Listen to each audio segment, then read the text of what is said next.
Par certains présages, le vent semble commencer à tourner. C'est l'heure du grand affrontement, l'heure de la vérité. David a eu le temps de rassembler son armée et même, grâce à ses anciens ennemis, de la ravitailler. Elle est prête. La voici qu'il la passe en revue, qu'il peut à nouveau, et selon l'ancienne tactique de guerre de l'armée israélite, la diviser en 3 corps d'armée avec à leur tête 3 généraux capables. Bienvenue dans 1 Samuel, chapitre 18.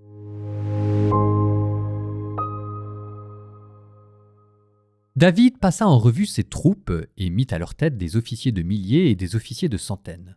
Puis il leur donna le signal du départ. Un tiers était mené par Joab, un tiers par Abishai, fille de Sérouia, frère de Joab, un tiers par Itaï le Gittite. Le roi dit à la troupe : « Il faut que je sorte avec vous, moi aussi, pour le combat. » Mais la troupe répliqua : « Tu ne dois pas sortir. S'il nous fallait prendre la suite, on ne ferait pas attention à nous. Et si la moitié d'entre nous venait à mourir, on n'y ferait pas attention non plus. Toi, tu es comme 10 000 d'entre nous. Et mieux vaut que tu puisses nous secourir depuis la ville. » Le roi leur dit : « Je ferai ce que bon vous semble. » Et il se tint près de la porte de la ville, pendant que toute la troupe en sortait, regroupée par centaines et par milliers. À Joab, Abishai et Itaï, le roi donna alors cet ordre : « Par égard pour moi, ménagez le jeune Absalom. » Et toute la troupe entendit quand le roi donna cet ordre au chef à ce propos d'Absalom. Les troupes sortirent dans la campagne à la rencontre d'Israël, et le combat eut lieu dans la forêt d'Éphraïm. C'est là que les troupes d'Israël furent battues par les serviteurs de David, et qu'il y eut de grandes pertes.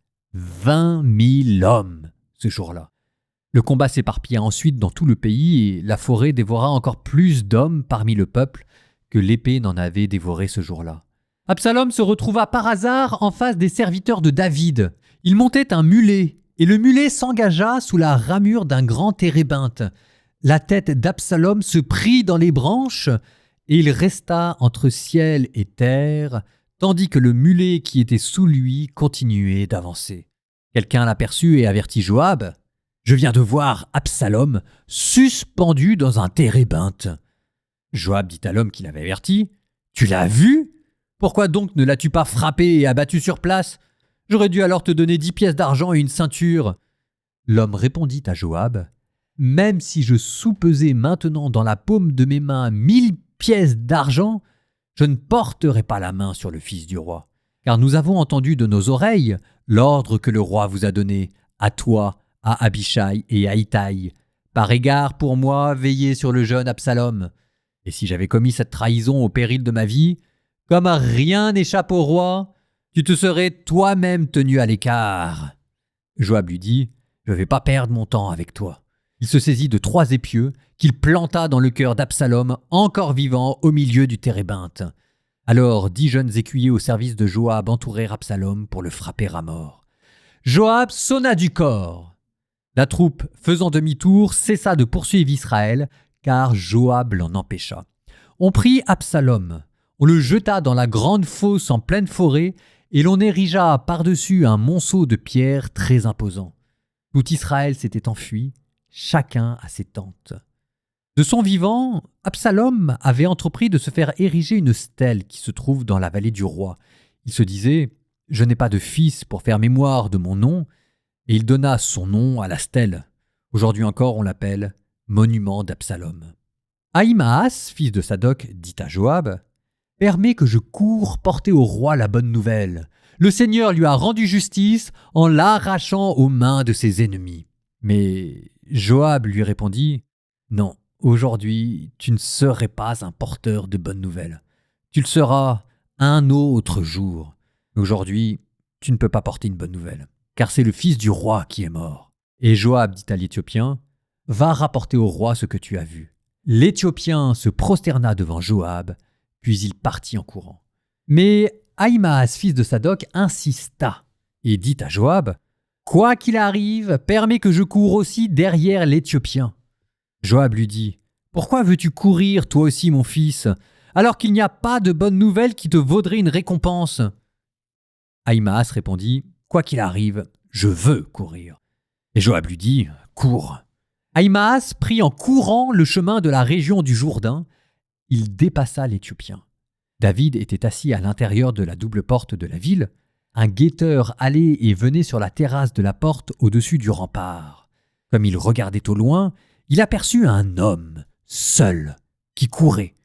Le guetteur cria pour avertir le roi, et le roi dit « S'il est seul, c'est qu'il a une bonne nouvelle à nous annoncer. » Tandis que l'homme continuait d'approcher, le guetteur en vit accourir un autre. Il cria au portier « Voici encore un autre homme en train de courir seul. » Le roi dit alors « Celui-là aussi apporte une bonne nouvelle. » Le guetteur ajouta « Je reconnais la façon de courir du premier. C'est celle d'Ahimaas, fils de Sadoc. » Le roi dit alors « C'est un homme de bien. Il vient sûrement porter une bonne nouvelle. » Ahimaas s'approcha et dit au roi « C'est la paix. » Il se prosterna face contre terre devant le roi et ajouta « Béni soit le Seigneur ton Dieu.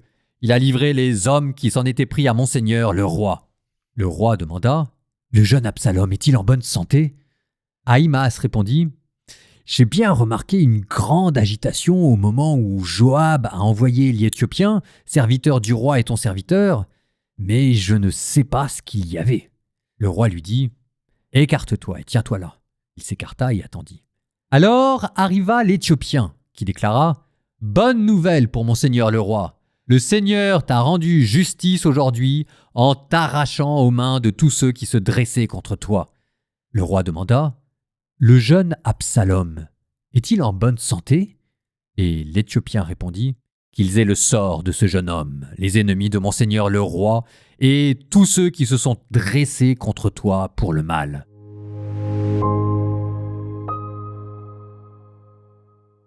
David ne sort pas avec son armée. Alors, entendons-nous bien. Au début de ce livre, on avait dit que c'était le devoir d'un chef que de sortir dans son armée, et David restant à Jérusalem, souvenez-vous, ça a amené l'épisode de Bethsabée. Oui, mais voilà, il y a aussi de vraies raisons de ne pas sortir avec son armée. C'est, comment je pourrais vous dire ça ? Par affection. Ce n'est pas pour un pays que combat l'armée, c'est pour un homme, David, et par affection pour lui, il n'est pas question qu'il meure au combat. Si toutes ces personnes-là se sont rassemblées pour partir à la guerre, c'est précisément pour protéger David. Qu'il meure au combat n'aurait pour eux aucun sens, au contraire. Peut-être aussi, vous savez, on peut toujours interpréter les choses de deux manières, peut-être aussi ont-ils peur que David soit plutôt une entrave à la guerre. Enfin, tout le monde connaît l'affection de David pour ses fils, et David qui part à la guerre pour ses fils, il est capable, et les soldats le savent, de négocier une reddition devant son fils. Et David, par docilité, reste en retrait.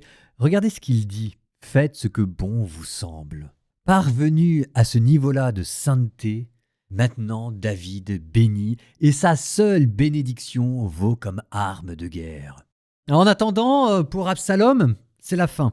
Et, alors là quand même, le récit est cruel envers Absalom. D'abord, on vous dit qu'il perd sa mule. Et j'arrête pas de vous dire que les mules, c'est un symbole royal. Donc, vous sentez tout ce que ça veut dire. Ensuite, vous avez ce curieux passage où sa tête avec ses cheveux se prennent dans les branches. Alors, je me souviens de mes anciens cours d'exégèse qui me disaient « Ah, Absalom, figure christique qui meurt entre le ciel et la terre, suspendu au bois comme Jésus-Christ. » Calmons-nous, hein. La figure du Christ ici, c'est David. Absalom, ses cheveux qui se prennent dans cet arbre. Et ça ne vous fait pas penser au début le texte qui avait soin de vous préciser que Absalom était fier de ses cheveux et que quand il allait chez le coiffeur, ça faisait 200 cycles, 2,28 kg on avait dit. Eh bien ce sont ces mêmes cheveux, symbole de son orgueil, je vous avais dit l'anti-nazir. Celui qui se rase les cheveux parce qu'il n'appartient pas à Dieu, qui cause sa perte. En plus, c'est quelque chose de très beau parce que si c'est par la tête, vous sentez que c'est par l'orgueil, quitte à faire un mauvais jeu de mots. Vous sentez bien que tout au long de ces chapitres, Absalom avait pris un melon disproportionné. C'est par orgueil qu'il n'avait pas écouté les conseils d'Ahitophel pour chercher la gloire militaire. C'est par orgueil qu'il a voulu coucher avec les concubines. C'est par orgueil qu'il a voulu la royauté. Eh bien, si Dieu élève les humbles, Dieu rabaisse les superbes. Absalom le premier. Mais ça s'arrête pas là. Joab prend 3 épieux pour frapper Absalom. Et même si vous regardez exactement le mot, c'est plutôt une sorte de gourdin de bâton. C'est un mot que l'on retrouve une autre fois dans la Bible, dans le livre des Proverbes. Celui qui refuse le gourdin à son fils le hait, celui qui le réprimande et le corrige l'aime. Joab qui le frappe avec ses bâtons, c'est dans le texte l'humiliation du fils qui se prend une fessée par son père. Ensuite, on prend son corps qu'on ensevelit à la hâte sous des pierres. D'après la prescription du livre de Deutéronome, celui qui est maudit, on l'enterrera sous des pierres. Et ensuite, Absalom le beau, Absalom le grand, Absalom le superbe, lui qui s'était fait construire un monument, une stèle, parce qu'il n'avait pas de fils, probablement que ses enfants, il en avait, qu'ils étaient morts en bas âge, le voilà que la seule stèle qu'il aura, c'est un cimetière de malédiction. Bon, que tout cela nous serve de leçon. Ne soyez pas orgueilleux, j'ai pas envie de vous retrouver pendu à un arbre. Bon, alors après, il y a encore cette histoire avec les messagers. C'est comme une maraude qui revient. Je sais pas exactement ce qu'il faut en faire, mais il y a... j'ai pas trouvé de... Je sais pas, donc ça, je vous le livre en énigme, en bonus. Celui qui arrive à me trouver pourquoi est-ce que dans le texte, on n'arrête pas de nous parler des messagers qui vont et qui viennent voir David, enfin, vous me contactez, vous me le dites. Nous terminons par une prière. Nous demandons dans notre prière de ne pas ressembler à Absalom. Au nom du Père et du Fils et du Saint-Esprit, Amen. Seigneur, quand je me prends pour un roi comme Absalom, que je veux tout contrôler, imposer ma vérité, quand je pense savoir mieux que toi ce qui est juste, arrache de mon cœur la fierté qui me trompe. Apprends-moi à ne pas me croire invincible, à ne pas mépriser les conseils. Aide-moi à rester petit. Seigneur, apprends-moi l'humilité et fais-moi ressembler, je te supplie, que je puisse ressembler à David, lui qui, parvenu au bas-fond de l'humiliation et de l'exil, parvint par là même au sommet de la sainteté.